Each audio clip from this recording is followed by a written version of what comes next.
রামনবমী উপলক্ষে রাস্তায় বিজেপির একাধিক হেভিওয়েট। গতকালের পর আজও সকাল 11টায় নন্দীগ্রামে শুভেন্দু অধিকারী রামনবমীর শোভাযাত্রা। টেঙ্গুয়া থেকে জানকীনাথ মন্দির পর্যন্ত শোভাযাত্রা করবেন শুভেন্দু অধিকারী। আর সল্টলেকে বিকেলে শোভাযাত্রা রয়েছে শ্রমিক ভট্টাচার্যের। অন্যদিকে দক্ষিণ দিনাজপুরে সেখানে সুকান্ত মজুমদারের নেতৃত্বে রামনবমীর মিছিল বেরোবে। বিকেল 5টায় শহরে কলকাতায় কাশীপুর বেলগাছিয়ায় বিজেপি প্রার্থী রিতেশ তিওয়ারির রামনবমী শোভাযাত্রা রয়েছে।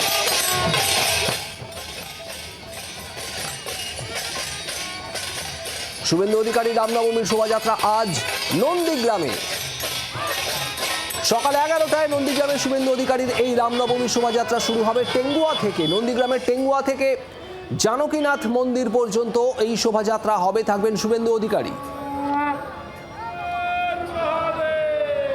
গতকাল ভবানীপুরে রামনবমীর শোভাযাত্রা করেন শুভেন্দু অধিকারী। এবার বিধানসভা নির্বাচনে দুই নির্বাচনী কেন্দ্র শুভেন্দু অধিকারীর। গতকাল ভবানীপুরে ছিলেন আর আজ নন্দীগ্রামে।